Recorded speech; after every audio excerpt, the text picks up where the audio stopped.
Elle n'avait aucune idée que ce direct sur Instagram, qui devait la couronner reine de Paris, allait en réalité signer la fin de sa carrière, de sa fortune et de tout ce qu'elle croyait connaître.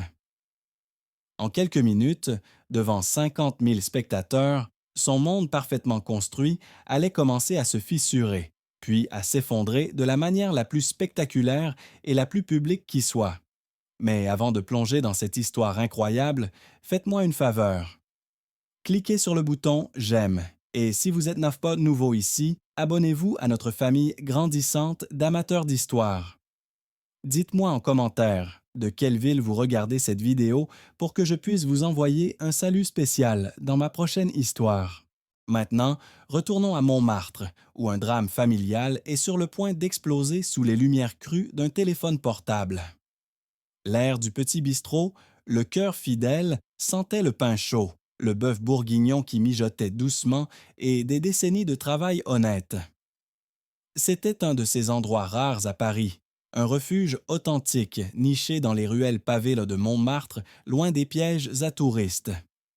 Les murs en pierre étaient ornés de vieilles photos en noir et blanc, et chaque table en bois portait les marques de milliers de conversations, de rires et de repas partagés. Au centre de ce petit univers se tenait Julien, 35 ans, le chef et propriétaire. Son tablier blanc était taché de farine et de sauce tomate. Ses mains étaient celles d'un artisan, et ses yeux, bien que fatigués par de longues heures de travail, brillaient d'une douce gentillesse. Il était en train de pétrir la pâte pour le service du soir, un rituel qu'il accomplissait avec l'amour et le respect hérités de son père. Soudain, la porte s'ouvrit en grand, laissant entrer non seulement la lumière vive de l'après-midi, mais aussi une énergie totalement étrangère à la quiétude du lieu. C'était sa jeune sœur, Chloé, 28 ans. Parfaite de la tête aux pieds, dans une robe de créateur, une manucure impeccable et un sourire aussi brillant que l'écran de son téléphone, qu'elle tenait devant elle comme un sceptre. Elle était en direct sur Instagram. « Regardez mes amours », dit-elle d'une voix mielleuse à ses milliers de followers. « Je suis venue rendre une petite visite surprise à mon pauvre grand frère. Vous savez, il faut soutenir la famille, même quand leurs rêves sont modestes. » Elle fit un panoramique de la salle, s'attardant sur une petite fissure dans le plâtre et une chaise légèrement usée. « C'est mignon, n'est-ce pas? Tellement, vintage. » Julien essuya ses mains sur son tablier et s'approcha, un sourire sincère aux lèvres. « Chloé, quelle surprise! Tu aurais dû prévenir, j'aurais préparé ton plat préféré. » Mais sa sœur ne l'écoutait pas vraiment. Ses yeux étaient de fixés sur les commentaires qui défilaient sur son écran. Derrière elle, un homme entra. C'était Antoine, son fiancé. Vêtu d'un costume coûteux et d'une arrogance encore plus chère, il regarda le bistrot avec un dégoût à peine dissimulé. Il ne prit même pas la peine de saluer Julien. Il se posta derrière Chloé, devenant ainsi partie intégrante du spectacle. « Mon fiancé, Antoine, est venu avec moi pour me soutenir, » continua Chloé. « Il est promoteur immobilier, vous savez, il construit le futur de Paris. C'est un peu différent de préserver le passé, n'est-ce pas? » Chaque mot était une petite flèche empoisonnée, lancée avec un sourire désarmant. Le malaise dans la pièce était palpable, mais le pire était à venir. Chloé posa sa main sur le bras de son frère, un geste qui se voulait affectueux, mais qui était froid comme la glace. « Julien, mon chéri, Antoine et moi, nous avons beaucoup parlé de toi, de ton avenir, de ce restaurant. » Elle marqua une pause dramatique, assurant que tous les yeux, réels et virtuels, étaient rivés sur elle. « Nous pensons que tu mérites mieux que cette vie de labeur. Tu es fatigué. Et cet endroit? Il est vieux. Il est temps de tourner la page. » Julien fronça les sourcils, ne comprenant pas où elle voulait en venir. Son cœur commençait à battre plus fort. Il sentait le piège se refermer. C'est alors qu'Antoine s'avança. De la poche intérieure de sa veste, il sortit une enveloppe rigide, portant l'entête d'un grand cabinet d'avocats. Il la tendit à Julien, qui la regarda sans la prendre. « Ceci, Julien, est une offre, » dit Antoine d'un ton glacial. « Une offre généreuse pour racheter ce local. Nous avons un projet, un complexe de luxe. plus moderne, plus rentable, plus digne de notre nom de famille. La vérité éclata, brutale et laide en plein direct. Ils n'étaient pas venus le soutenir, ils étaient revenus le détruire. « Vous voulez démolir le bistrot de papa ?» murmura Julien, sa voix se brisant pour la première fois. Chloé prit un air de victime magnifiquement étudié pour la caméra. Des larmes commencèrent à briller dans ses yeux. « Ne vois pas ça comme ça, grand frère. Vois ça comme une libération. Tu n'auras plus à te tuer à la tâche pour quelques clients. Nous prenons soin de toi. » Les mots « prendre soin de toi » sonnaient comme une insulte. Devant 50 000 personnes, sa propre sœur et son fiancé le traitaient comme un incapable, un fardeau dont il fallait se débarrasser. Ils n'essayaient pas de l'aider. Ils essayaient d'effacer son existence, l'héritage de leur père, pour construire un monument à leur propre cupidité. Julien resta silencieux, son visage une toile de douleur et d'incrédulité. Il ne regardait pas Antoine. Il regardait Chloé, sa petite sœur qui l'avait protégée toute sa vie. Et dans ses yeux, il ne vit aucun regret, seulement de l'ambition. Antoine, impatient, jeta l'enveloppe sur le comptoir. « Signe les papiers, Julien, c'est la meilleure chose qui puisse t'arriver. Ne sois pas stupide. » Puis, ils se tournèrent et partirent, laissant Julien seul dans le silence soudain de son restaurant, le cœur en miettes, son humiliation diffusée au monde entier. Chloé et Antoine repartirent, convaincus de leur victoire. Ils avaient humilié le pauvre chef cuisinier, le transformant en un personnage pitoyable dans leur histoire de succès. Mais ce qu'ils ignoraient, c'est qu'ils n'avaient pas brisé un homme faible. Ils venaient de réveiller un géant endormi. Car en jetant ce document sur le comptoir, ils n'avaient pas seulement signé un avis d'expulsion. Ils venaient, sans le savoir, de signer leur propre condamnation. Julien baissa les yeux vers le papier, puis leva lentement la tête vers la petite lumière rouge clignotante de la caméra de sécurité qu'il avait installée lui-même. Un très léger, presque imperceptible sourire se dessina sur ses lèvres. Le spectacle ne faisait que commencer. Le sourire fantomatique de Julien s'évanouit aussi vite qu'il était apparu, remplacé par un masque de fatigue et de tristesse profonde. La petite lumière rouge de la caméra de sécurité continuait de clignoter, témoin silencieux de son humiliation. Il ramassa l'enveloppe laissée par Antoine, ses doigts tremblant légèrement. Ce n'était pas de la peur, mais une colère froide qui commençait à monter des profondeurs de son âme. Il savait qu'il ne s'agissait pas seulement d'un projet immobilier. C'était une attaque personnelle, une tentative d'effacer non seulement son gagne-pain, mais aussi la mémoire de leurs parents. Il rangea le document sans même l'ouvrir.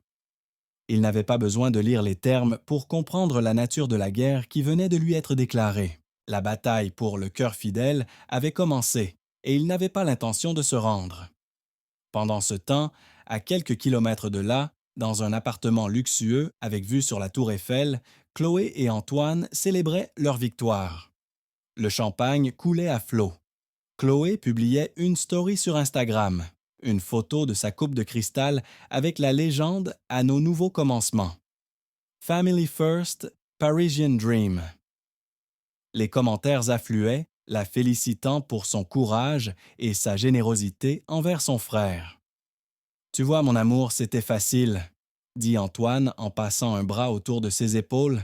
« Il est faible. Il va signer. D'ici 3 mois, cet endroit miteux ne sera plus qu'un tas de gravats. » Chloé sirota son champagne, un sourire satisfait sur les lèvres. « Je sais, c'est pour son bien. Il ne comprend juste pas encore. Parfois, il faut être cruel pour être bon. » Mais dans ses yeux, il n'y avait aucune bonté, seulement le reflet glacé de l'ambition et une soif de reconnaissance qui ne pouvait jamais être étanchée. Les jours suivants furent un véritable enfer pour Julien. La vidéo de Chloé était devenue virale dans les cercles parisiens. Des gens passaient devant le bistrot, non pas pour manger, mais pour prendre des photos, chuchotant et le montrant du doigt comme une bête de foire. Puis, la véritable attaque commença. Une vague de commentaires négatifs, visiblement faux, inonda les pages de réservation en ligne du restaurant. Intoxication alimentaire, personnel grossier, endroit sale, C'étaient des mensonges, mais le mal était fait. Les réservations furent annulées les unes après les autres. Le téléphone, autrefois joyeux de sonnerie, devint silencieux. Bientôt, le bistrot, d'habitude si chaleureux et animé, était vide, soir après soir. Julien continuait de cuisiner, par habitude, par défi, mais il finissait par jeter la plupart des plats, le cœur lourd. Un soir, alors qu'il fermait le restaurant pour la nuit, son téléphone vibra. C'était une notification de sa banque. Un paiement automatique de 2 000 € venait d'être effectué. Il fronça les sourcils. Il n'avait programmé aucun paiement de ce montant. En ouvrant l'application, il vit le destinataire, Clinique du Lac, Genève. Son sang se glaça. C'était le paiement mensuel pour les soins de leur mère, une dépense qu'il assumait seul depuis des années, un secret qu'il gardait précieusement.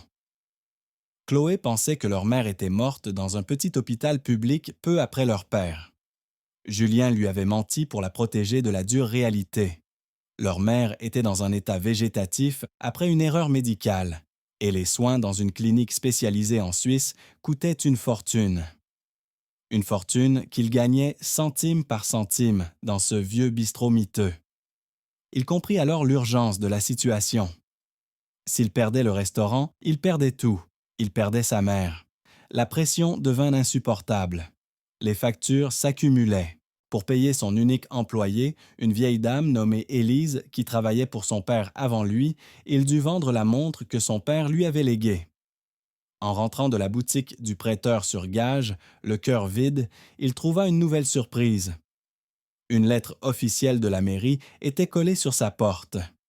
Une inspection sanitaire d'urgence était prévue pour le lendemain matin. C'était le coup de grâce. Antoine utilisait ses relations pour l'achever. Épuisé, désespéré, Julien s'assit dans la salle vide, la tête entre les mains. C'est alors qu'il remarqua quelque chose. L'enveloppe d'Antoine était tombée du comptoir et un deuxième document en avait glissé. Ce n'était pas l'offre de rachat. C'était une copie d'un plan d'architecte. Par simple curiosité, il le déplia. C'était le projet du complexe de luxe. Mais un détail attira son attention. En bas du plan, dans la section des partenaires de financiers, il y avait une liste de noms et de sociétés. Et tout en bas, écrit en petits longs caractères, un nom qu'il ne s'attendait pas à voir. Consultant principal, J. Dubois. Dubois. C'était le nom de jeune fille de sa mère. Et J, c'était son initiale. Julien. Un frisson le parcourut. C'était impossible, une coïncidence. Il n'avait jamais travaillé comme consultant. Il était un simple chef cuisinier. Pourtant, ce nom était là, noir sur blanc, lié à un projet qui visait à le détruire. Il pensa que c'était une erreur, une cruelle ironie du sort. Il plia le papier et le mit dans sa poche, le cœur encore plus lourd. Cette nuit-là, il ne dormit pas. Les questions tournaient en boucle dans sa tête. Le lendemain matin, l'inspecteur sanitaire arriva. C'était un homme arrogant qui cherchait clairement des problèmes là où il n'y en avait pas. Il critiqua la distance entre l'évier et la zone de préparation, un détail absurde que personne n'avait jamais relevé en 40 ans. Alors que l'homme notait ses infractions sur son carnet, son téléphone sonna. Il répondit, s'éloignant de quelques pas. « Oui, Antoine, j'y suis », dit-il à voix basse, pensant que Julien ne pouvait pas l'entendre. « Ne t'inquiète pas, je vais leur trouver assez de problèmes pour les faire fermer pendant des mois. L'argent sera sur mon compte ce soir, comme convenu. » Julien se figea. La preuve était là, crue, indéniable. Ce n'était pas seulement de la cupidité, c'était une conspiration. L'inspecteur raccrocha et se tourna vers Julien avec un faux air de sympathie. « Je suis désolé, monsieur. Il y a de sérieuses violations ici. Je vais devoir rédiger un rapport qui recommandera une fermeture administrative. » Julien ne dit rien. Il le regarda simplement, un calme étrange s'installant en lui. La colère avait laissé place à une détermination glaciale. Après le départ de l'inspecteur, il resta immobile pendant un long moment. Puis, il se dirigea vers le vieux bureau de son père, à l'arrière du restaurant. Il ouvrit un tiroir secret sous une lame de parquet. À l'intérieur, il n'y avait pas d'argent. Il y avait un vieux téléphone portable, un modèle simple, sans Internet, et un carnet en cuir noir. Il composa un numéro qu'il connaissait par cœur. Une voix de femme, professionnelle et neutre, répondit à l'autre bout du fil, en anglais. « Bureau de Genève, bonjour. » Julien prit une profonde inspiration. « C'est Dubois, » dit-il, sa voix soudainement plus grave, plus assurée. « Activez le protocole Phoenix. Il est temps de rappeler au marché qui établit les règles. » Ce qu'il ne savait pas encore, c'est que ce simple appel allait déclencher une tempête financière qui ne laisserait rien ni personne indemne sur son passage. La partie d'échecs venait de commencer et le pion venait de révéler qu'il était en réalité le roi. Un silence profond suivit son ordre. À l'autre bout de la ligne, à Genève, la femme ne posa aucune question. Il n'y eut qu'un simple « Bien reçu, Monsieur Dubois, le protocole est enclenché ». Puis la communication fut coupée. Julien reposa le vieux téléphone dans son tiroir secret, à côté du carnet en cuir noir. Pendant des années, Julien le chef avait été son rôle, son refuge, une identité qu'il avait choisie pour échapper à un monde de chiffres, de stratégies et de responsabilités écrasantes. Mais Chloé et Antoine, dans leur aveuglement et leur cupidité, avaient fait l'impensable. Ils avaient menacé la seule chose qui comptait vraiment pour lui, la vie de sa mère. Ils avaient réveillé M. Dubois, et M. Dubois ne pardonnait jamais une telle agression. La première étape de son plan était claire. Il devait rassembler des preuves irréfutables de leur conspiration, non pas pour un tribunal, mais pour un jugement bien plus public et bien plus dévastateur. Le lendemain, le bistrot reçut l'avis de fermeture administrative pour violation grave des normes d'hygiène. Un grand autocollant rouge fut apposé sur la porte vitrée, un sceau d'infamie visible par tous les passants. Pour Chloé, c'était la victoire finale. Elle posta une photo de la porte fermée sur son Instagram avec une légende pleine de fausse tristesse. Le cœur brisé de voir un chapitre de notre famille se fermer, mais parfois, il faut savoir laisser partir le passé pour construire l'avenir. Je t'aime, grand frère, et je serai toujours là pour toi. Le message était accompagné d'un emoji cœur brisé. Pendant ce temps, elle envoyait un message WhatsApp à Antoine. C'est fait. On a gagné. Ce soir, dîner au Plaza Athénée pour fêter ça. Aîné. Elle ne se doutait pas que Julien, utilisant un logiciel qu'il avait lui-même financé des années auparavant, avait déjà une copie de cette conversation sur son ordinateur portable. Chaque message, chaque photo, chaque mensonge était désormais archivé. Les semaines qui suivirent furent les plus sombres de la vie de Julien. Sans revenus, ses économies fondaient comme neige au soleil. Il mangeait peu, souvent juste un morceau de pain rassis et un peu de fromage, pour être sûr que le paiement pour la clinique de sa mère passerait à la fin du mois. Il avait l'air hagard, avait perdu du poids et une barbe de plusieurs jours assombrissait son visage. Il était l'image parfaite de l'homme brisé que sa sœur voulait qu'il soit. C'était son meilleur camouflage. Personne ne se méfiait d'un homme qui semblait avoir tout perdu. Et c'est précisément ce qui lui permit de mettre en place la deuxième étape de son plan. Il avait besoin d'un allié, quelqu'un à l'intérieur du camp ennemi. Et il savait exactement qui contacter. Il se rendit dans un petit café près des Champs-Élysées, un endroit où il savait qu'il trouverait l'assistante personnelle d'Antoine, une jeune femme nommée Léa. Il l'avait vue plusieurs fois au bistrot avec son patron et avait toujours perçu dans son regard une lueur de mépris pour l'arrogance d'Antoine. Il l'aborda simplement. « Bonjour Léa, je suis Julien, le frère de Chloé. » La jeune femme parut mal à l'aise. « Je suis désolé pour votre restaurant, » murmura-t-elle. Julien lui tendit une simple clé USB. « Je ne veux pas de votre pitié, je veux votre aide. Antoine est en train de détruire ma famille pour un projet immobilier. Mais je pense qu'il détruit aussi d'autres vies. La vôtre peut-être? » Il la regarda droit dans les yeux. « Sur cette clé, Il y a des informations sur un fonds d'investissement suisse qui s'intéresse de près aux agissements d'Antoine. Si vous m'aidez à obtenir des preuves de ces malversations, ce fonds saura se montrer très reconnaissant. Pensez-y comme à une assurance pour votre avenir. Léa hésita, puis prit la clé et la glissa dans son sac sans un mot. Julien savait qu'il avait planté une graine. Il ne lui restait plus qu'à attendre. L'attente ne fut pas longue. 2 jours plus tard, il reçut un email anonyme. Il contenait un fichier audio. C'était un enregistrement de la voix d'Antoine, fait discrètement par Léa avec son téléphone. Antoine se vantait auprès d'un autre promoteur. Le chef. Oh, ce type est fini.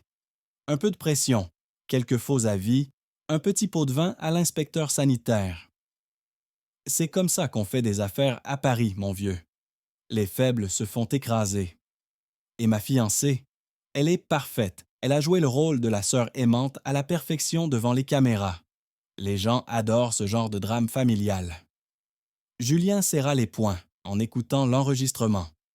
Chaque mot était un clou de plus dans le cercueil d'Antoine. Il copie les fichiers dans un dossier sécurisé intitulé Jugement.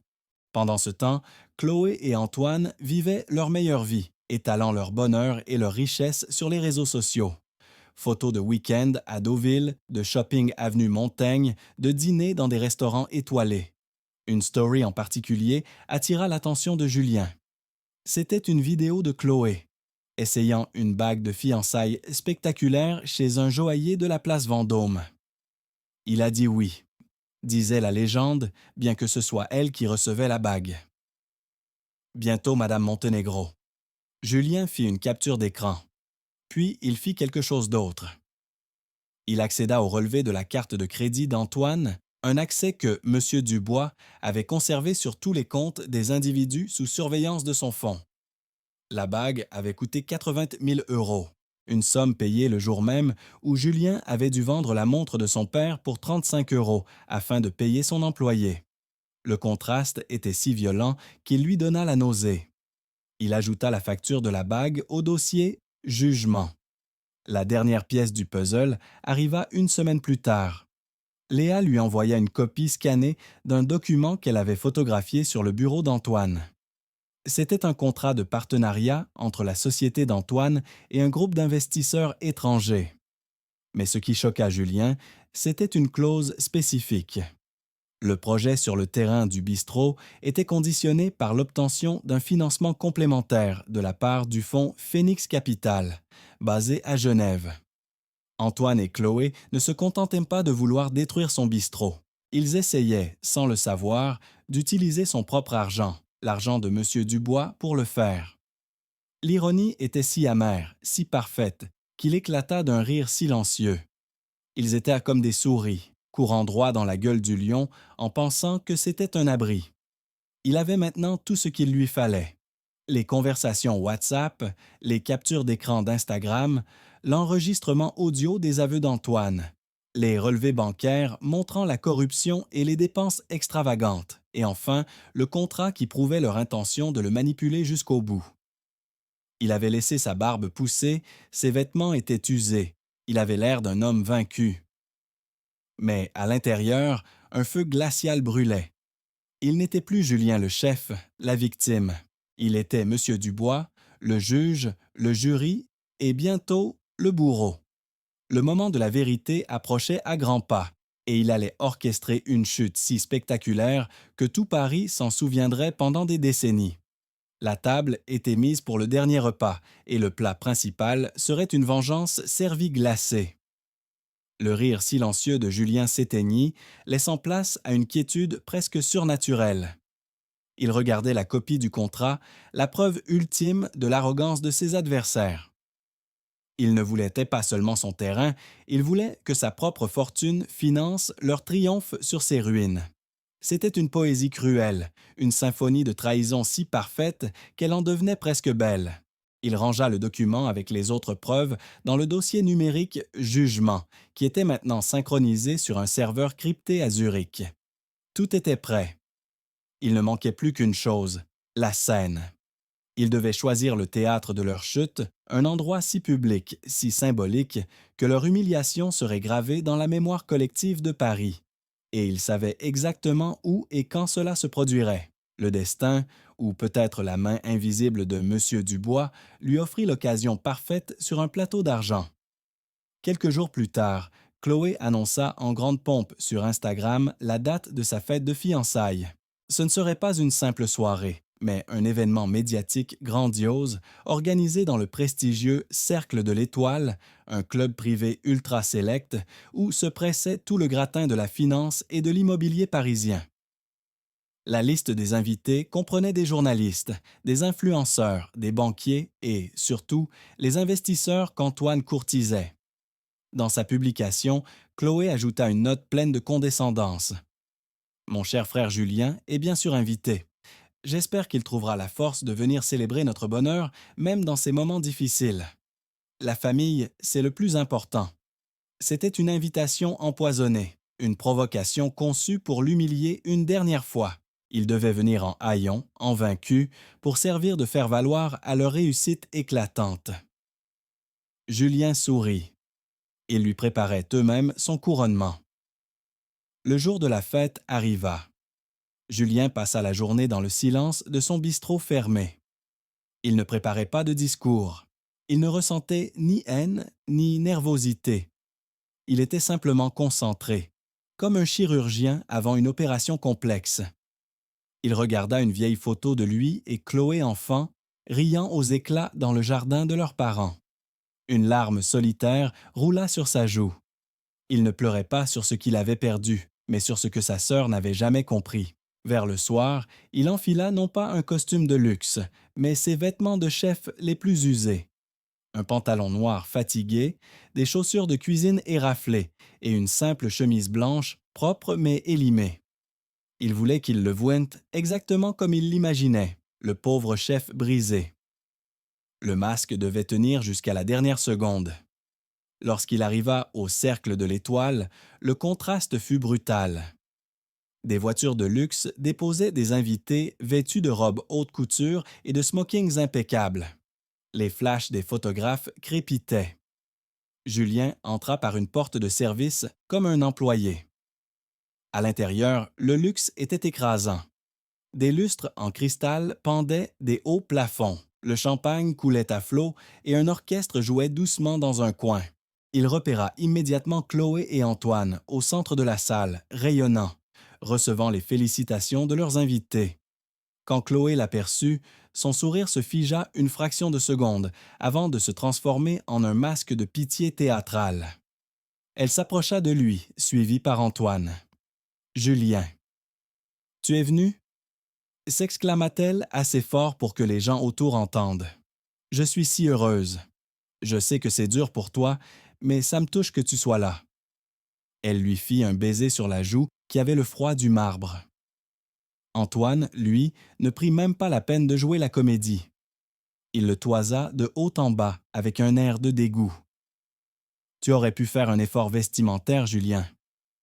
C'est un minimum de respect, mais bon, on ne peut pas attendre de la classe de quelqu'un qui passe sa vie dans une cuisine. » Des rires étouffés se firent entendre parmi les invités les plus proches.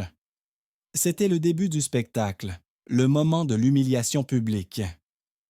Julien ne répondit rien, baissant simplement les yeux, jouant son rôle à la perfection. Le point culminant de la soirée fut le discours d'Antoine. Il monta sur une petite estrade, un micro à la main, Chloé à ses côtés, resplendissante. « Mes amis, merci d'être ici pour célébrer notre amour et notre avenir, » commença-t-il. « Un avenir que nous construisons pierre par pierre, en débarrassant Paris de ses vieilles cicatrices pour lui offrir le visage moderne et dynamique qu'elle mérite. » Son regard se posa sur Julien, qui se tenait seul dans un coin. Certains s'accrochent au passé, à des modèles économiques dépassés, à des souvenirs poussiéreux. Ils ne comprennent pas que le progrès exige des sacrifices. Il fit une pause, savourant son effet. Mais nous allons de l'avant. Et je suis fier d'annoncer ce soir que notre projet phare, le Montenegro Plaza, a reçu le soutien préliminaire d'un des plus grands fonds d'investissement européens. Phoenix Capital. Un tonnerre d'applaudissements éclata. Les investisseurs présents hochèrent la tête, impressionnés. Antoine avait réussi. Il avait obtenu la crédibilité qu'il cherchait. C'était son triomphe. Il leva sa coupe. À notre succès, et à ceux qui ont la sagesse de s'écarter de notre chemin. Alors que les invités applaudissaient, le téléphone d'Antoine vibra. C'était un message de son banquier. Il le lut rapidement, son visage s'illuminant d'un sourire encore plus large. Il se pencha vers Chloé et lui murmura à l'oreille, sans se douter que le micro était encore allumé et que chaque mot était amplifié par les enceintes de la salle. « C'est bon, chéri. Le premier virement de Phoenix vient d'arriver. 5 millions. Le vieil imbécile de ton frère vient de nous rendre très, très riches, sans même le savoir. » Un silence de mort tomba sur la salle. Le murmure d'Antoine avait résonné comme un coup de tonnerre. Tous les visages se tournèrent vers lui, puis vers Julien. Antoine pâlit, réalisant son erreur catastrophique. Il tente de rire. Une petite blague entre nous, mais il était trop tard. La vérité, crue et laide, venait d'être exposée. C'est à ce moment précis que tous les écrans géants de la salle, qui diffusaient jusqu'alors des photos du couple heureux, s'éteignirent brutalement. Une seconde plus tard, ils se rallumèrent, affichant non pas des photos, mais l'interface d'un dossier informatique. Le nom du dossier était visible par tous. Jugement. Julien releva lentement la tête. Ses yeux, qui semblaient éteints quelques secondes plus tôt, brillaient maintenant d'une lueur intense et glaciale. Il sortit de sa poche un simple téléphone et appuya sur une touche. « Le spectacle est terminé, Antoine, » dit-il, sa voix calme, mais portant dans le silence absolu de la pièce. « Le mien commence. » Il n'était plus Julien le chef cuisinier. Il était le metteur en scène d'une tragédie qu'ils avaient eux-mêmes écrite. Le masque allait enfin tomber, et la chute serait bien plus vertigineuse que quiconque dans cette salle n'aurait pu l'imaginer. Demain, tout Paris, et bientôt le monde entier, apprendrait qui il était vraiment. Le silence dans la salle de réception du Cercle de l'Étoile était si total qu'on aurait pu entendre le cœur affolé d'Antoine battre à travers la pièce. Tous les regards étaient fixés sur les écrans, où le mot « jugement » brillait d'une lueur froide et accusatrice. Chloé, le visage décomposé par la panique, se tourna vers Julien, ses yeux implorant une explication, une pitié qu'elle ne méritait pas. Mais le visage de Julien était un masque de marbre. Le temps du jeu était terminé. D'un simple glissement de pouce sur l'écran de son téléphone, il lança la première vidéo. C'était l'enregistrement de la caméra de sécurité de son bistrot, le jour de la visite de l'inspecteur sanitaire. Le son était clair, cristallin. On entendait distinctement l'inspecteur dire à Antoine « Ne t'inquiète pas, je vais leur trouver assez de problèmes.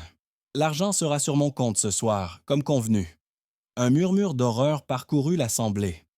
L'inspecteur en question, présent à la fête, devint livide.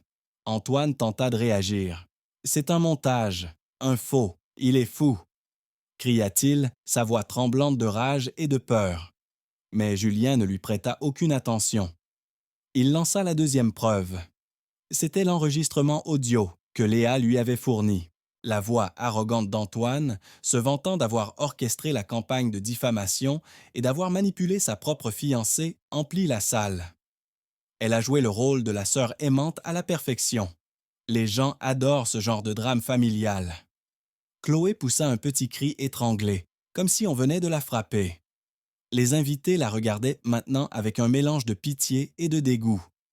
Son image d'influenceuse parfaite, de sœur dévouée, venait de voler en éclats devant l'élite parisienne. Le chaos commençait à s'installer. Des journalistes présents sortaient leur téléphone pour filmer la scène. Les investisseurs se levaient, leurs visages sombres. Mais Julien n'avait pas fini. « Vous parliez de Phoenix Capital, Antoine, » dit-il, sa voix toujours aussi calme, contrastant avec la panique ambiante. « Vous sembliez si fiers d'avoir obtenu leur soutien. Laissez-moi vous présenter leurs véritables dirigeants. » Sur les écrans, le dossier « Jugement » fut remplacé par un organigramme complexe.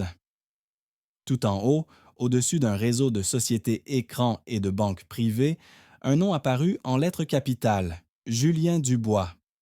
Dubois, c'est le nom de ma mère, expliqua Julien. Et Phoenix Capital est le fonds que j'ai créé il y a 10 ans, avec l'héritage de mon père. Un héritage que vous pensiez dilapidé dans un petit bistrot miteux. La révélation fut comme une bombe atomique. Antoine le regarda, les yeux exorbités, incapable de comprendre. Impossible, tu es un chef, un raté. J'étais un chef, le corrigea Julien, parce que j'aimais ça, parce que c'était le rêve de mon père. Mais vous, dans votre cupidité, vous avez menacé la seule chose que ce fonds a toujours eu pour mission de protéger, la santé de ma mère, dont les soins sont payés chaque mois depuis la Suisse. Il fit apparaître à l'écran la facture de la clinique à côté de la facture de la bague de fiançailles de Chloé. Le contraste était accablant. Vous vouliez mon argent pour me détruire. Ironique, n'est-ce pas? C'est alors que les portes principales de la salle s'ouvrirent. 2 officiers de la brigade financière, accompagnés d'une femme en tailleur strict, s'avancèrent calmement vers l'estrade. La femme était l'avocate de Julien, ou plutôt de M. Dubois. « Antoine Montenegro, dit-elle d'une voix forte, au nom de mon client, Phoenix Capital, nous déposons plainte contre vous pour tentative d'escroquerie, corruption de fonctionnaires et diffamation. Ces officiers sont ici pour vous escorter. » Antoine ne résista pas. Il était comme vidé, un pantin dont on avait coupé les fils. Alors que les policiers lui passèrent les menottes, son regard croisa celui de Julien. Il n'y avait pas de triomphe dans les yeux du chef, seulement une infinie tristesse. Puis tous les regards se tournèrent vers Chloé. Elle était seule sur l'estrade, tremblante, abandonnée de tous. Les flashs des photographes crépitaient, capturant sa déchéance. Elle regarda son frère, des larmes coulant sur son maquillage parfait. « Julien, je suis désolée, balbutia-t-elle. Julien s'approcha d'elle. Il ne lui dit rien. Il sortit simplement de sa poche la vieille montre de leur père, celle qu'il avait dû vendre. Il l'avait rachetée le matin même. Il la posa dans la paume de sa main. « Papa nous a tout donné, » dit-il doucement. « Et toi, tu as tout vendu pour une bague et quelques followers. J'espère que ça en valait la peine. » Il se détourna et quitta la salle, laissant derrière lui les ruines d'un empire de mensonges et une sœur qui venait de tout perdre. Le lendemain, l'histoire était partout. Le chef milliardaire, la vengeance du cœur fidèle, la chute de la maison Montenegro. Les réseaux sociaux, qui avaient été l'arme de Chloé, devinrent le tribunal de son humiliation. Son compte Instagram fut inondé de millions de commentaires haineux. Ses sponsors la lâchèrent les uns après les autres. En moins de 24 heures, elle passa du statut d'icône à celui de paria. Antoine fut mis en examen et son procès promettait d'être retentissant. Quant à Julien, il retourna dans son bistrot. Il retira l'autocollant de fermeture de la porte, l'ouvrit et commença simplement à préparer la pâte pour le service du soir, comme si de rien n'était. Mais tout avait changé. Il n'était plus seulement un chef, il était une légende.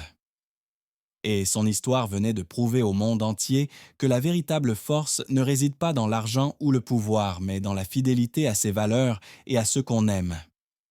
Le cœur fidèle avait triomphé. Le silence dans la salle de réception du Cercle de l'Étoile était si total qu'on aurait pu entendre le cœur affolé d'Antoine battre à travers la pièce. Tous les regards étaient fixés sur les écrans, où le mot « jugement » brillait d'une lueur froide et accusatrice. Chloé, le visage décomposé par la panique, se tourna vers Julien, ses yeux implorant une explication, une pitié qu'elle ne méritait pas. Mais le visage de Julien était un masque de marbre. Le temps du jeu était terminé. D'un simple glissement de pouce sur l'écran de son téléphone, il lança la première vidéo.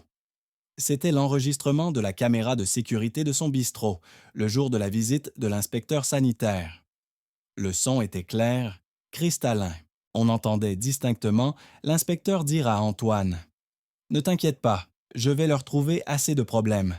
L'argent sera sur mon compte ce soir, comme convenu. » Un murmure d'horreur parcourut l'assemblée. L'inspecteur en question, présent à la fête, devint livide. Antoine tenta de réagir. « C'est un montage, un faux, il est fou !» cria-t-il, sa voix tremblante de rage et de peur. Mais Julien ne lui prêta aucune attention. Il lança la deuxième preuve.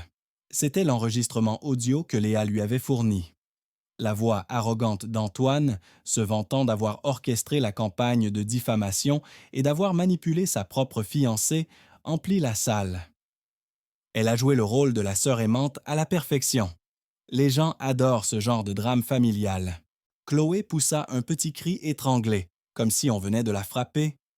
Les invités la regardaient maintenant avec un mélange de pitié et de dégoût. Son image d'influenceuse parfaite, de sœur dévouée, venait de voler en éclats devant l'élite parisienne. Le chaos commençait à s'installer. Des journalistes présents sortèrent leur téléphone pour filmer la scène. Les investisseurs se levaient, leurs visages sombres. Mais Julien n'avait pas fini. « Vous parliez de Phoenix Capital, Antoine ?» dit-il, sa voix toujours aussi calme, contrastant avec la panique ambiante. « Vous sembliez si fiers d'avoir obtenu leur soutien. Laissez-moi vous présenter leur véritable dirigeant. » Sur les écrans, le dossier « Jugement » fut remplacé par un organigramme complexe.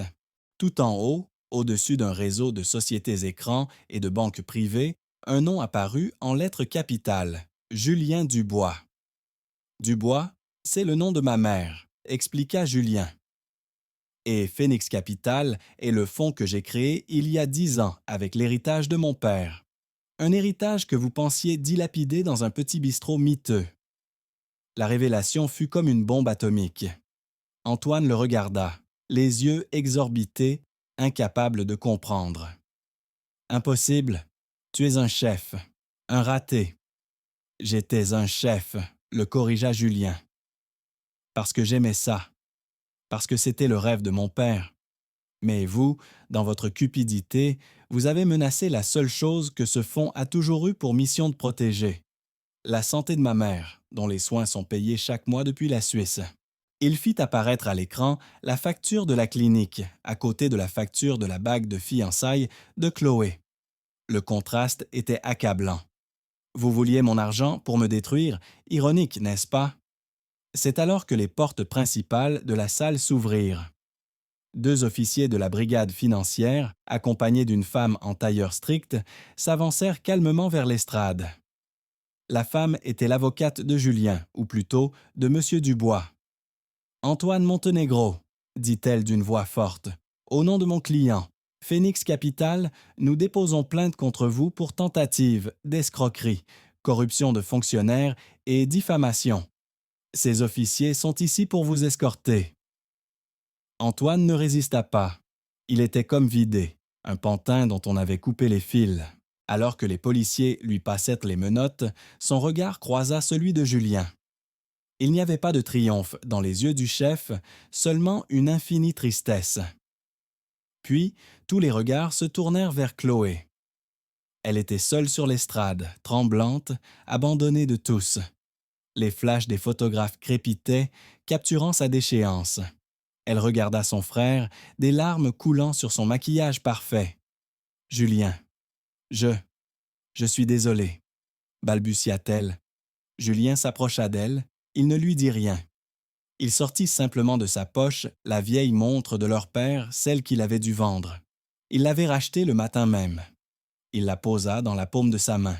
« Papa nous a tout donné, » dit-il doucement. « Et toi, tu as tout vendu pour une bague et quelques followers. J'espère que ça en valait la peine. » Il se détourna et quitta la salle, laissant derrière lui les ruines d'un empire de mensonges et une sœur qui venait de tout perdre. La vérité avait enfin éclaté, et rien ne serait plus jamais comme avant. Justice était rendue, mais ce n'était que le début de leur chute, une chute qui serait aussi spectaculaire que leur ascension avait été arrogante. La sortie de Julien du cercle de l'Étoile ne fut pas une fuite, mais une retraite stratégique.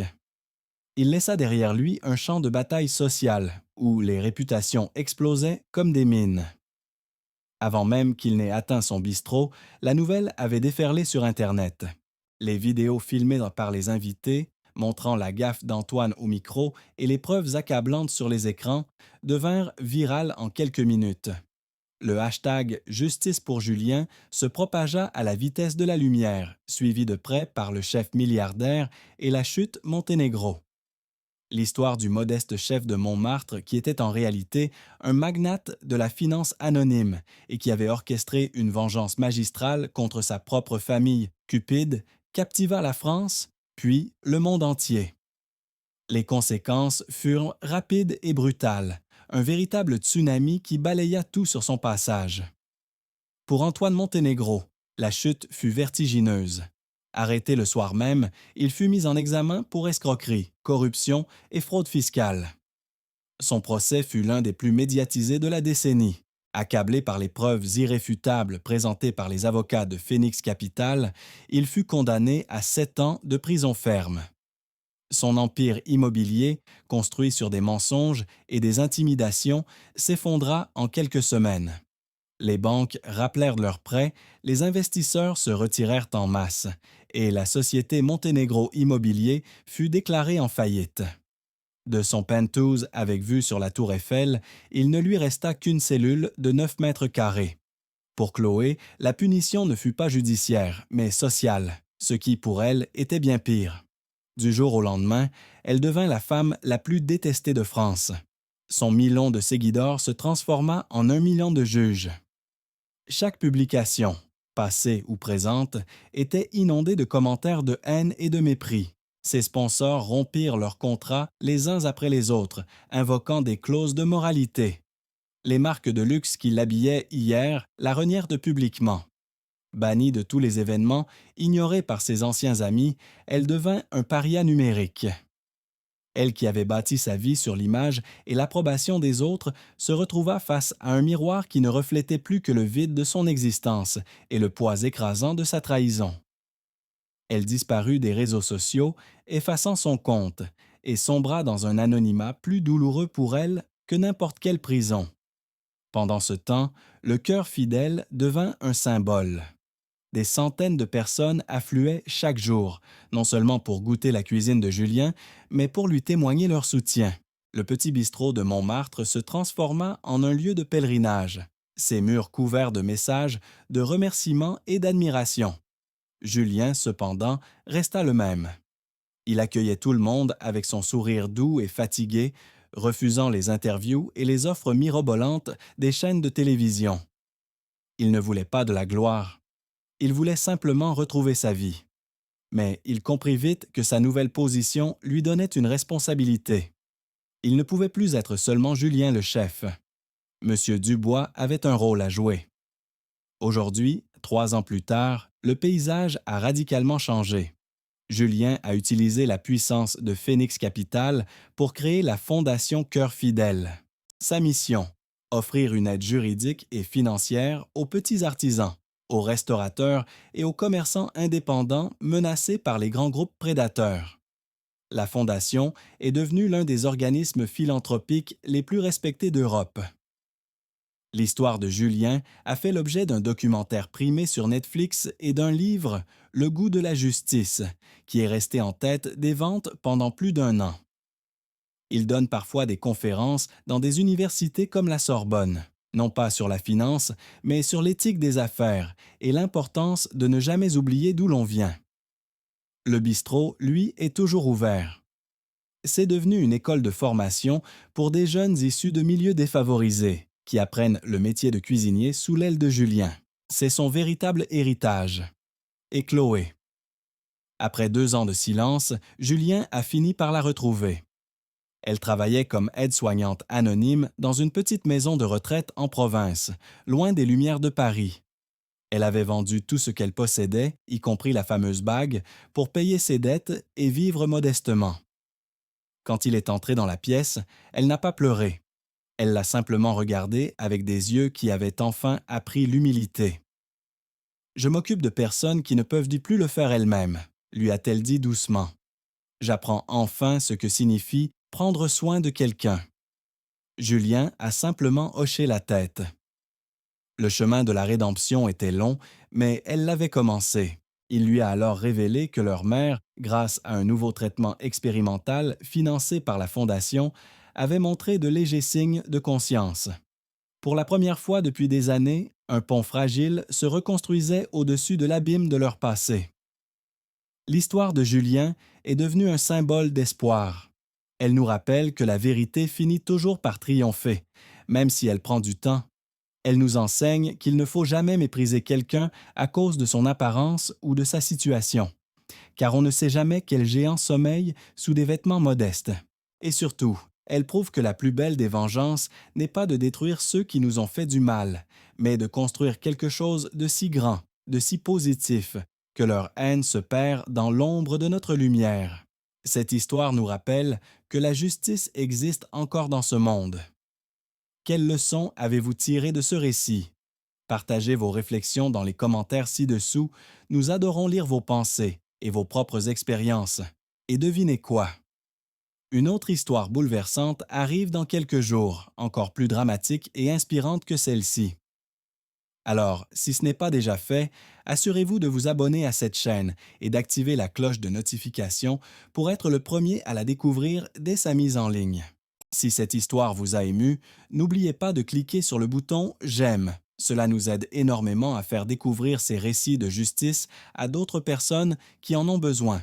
Et surtout, partagez cette vidéo avec vos amis et votre famille, car on ne sait jamais qui a besoin d'entendre ce message d'espoir aujourd'hui. Parfois, une seule histoire peut changer la perspective de quelqu'un sur la vie. Merci infiniment d'avoir suivi ce voyage émotionnel avec nous. À très bientôt pour une nouvelle histoire qui vous touchera.